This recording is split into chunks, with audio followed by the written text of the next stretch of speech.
For Crema Media's Polity, I'm Sane Dhlamini. Researcher and analyst Professor Raymond Suttner joins me for Suttner's View, a weekly commentary on South Africa's political scene. Welcome, Thank Professor. you. We recently heard of the news that a former ANC MP and musician Jennifer Ferguson laid rape charges against Danny Jordaan. Do you think this case will hold? You know, a lot of things have happened with regard to cases concerning sexual abuse that happened decades ago. There was this case of Bob Hewitt, the tennis star, where young tennis players brought a charge related to abuse, I think in 1980s or 1970s. And it turned out that people who didn't know one another corroborated the evidence. There was also in that case some written evidence. He'd written to some of the little girls. There's also the case of the late Sidney Frankel, where the court made, you know, in some crimes or most crimes, it prescribes after 20 years or something like that. You can no longer bring a charge after 20 years. And the court decided that in these cases, it no longer prescribes after 20 years. It's indefinite. And it still has to be confirmed, I think, by the Constitutional Court, because the judge said that Parliament had to change the law.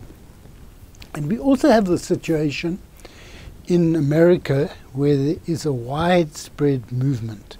There's this Me Too movement, but before Me Too started, people were bringing cases against Bill Cosby, and lots of people have been alleging that he seduced them by giving them some sort of drug. And then there's this film director, Weinstein, but it's now cropping up everywhere. There's a much greater public awareness, and I think the South African law is attuned to be more sympathetic, although there are a lot of judges and magistrates that are not all that sympathetic to these cases, don't give proper sentences and put the complainant on trial. In this case, if Jennifer Ferguson goes on her own, it will really be symbolic, because it will be very hard to prove that this happened with herself as the only witness. But she says that there are other people who are making similar claims, and if they all make these claims, it may well be that that corroborates. And from what she said on television and on radio yesterday, that seems to be the case. But that in itself also doesn't prove it, but you know, we don't know. I think that when she's bringing a case like this, what she's doing is speaking out about her pain. And that is what she's wanting to do. And she's wanting others to join her in doing this, or because she's a well-known person, sort of a role model to some people, she will maybe inspire others to speak about what's happened to them. Speaking about that, Raymond, and as well as the hashtag #MeToo campaign that we saw last year, do you think that maybe more women are likely to come out with their cases that have happened like many years ago? Like this one has 24 years, but she just came out with it. And do you think that our justice system is to blame for that? Yes, you know, I think that the justice system is a problem in the sense that she reports, it's in Daily Maverick today, that she went into Parkview Station and the constable there was quite aggressive with her and said, where's the medical records? How can you bring this charge? But eventually she saw a female constable who was very concerned and sensitive and things like that. So what happens is that the police service is not really trained adequately, and men in general in South Africa are not sufficiently sensitive to this. They have a habit of putting it under the carpet, and in the film industry particularly you've seen where people want their career to advance and someone says to them, sleep with me and I will make sure you get a good part, or if you're an artist, that your work is exhibited everywhere. In fact, I've heard those very words about someone. Now, that is not necessarily direct violent rape, but it's actually the use of your hierarchical power, your power to advance the person in order to impose yourself on them. And we know that Danny Jordaan is saying he didn't do this. But then Jennifer Ferguson said before she even went on to open a case, what she wanted was to like have some restoration justice. So like meaning that they were supposed to talk between him and herself in a way of healing and moving on. Do you think that maybe he's just saying he didn't do it because of the case that is old, and he will have maybe more in his defense team to say that he didn't do it, and then he will win the case in the end? Well, it's very hard for Jennifer Ferguson to succeed in a case like this.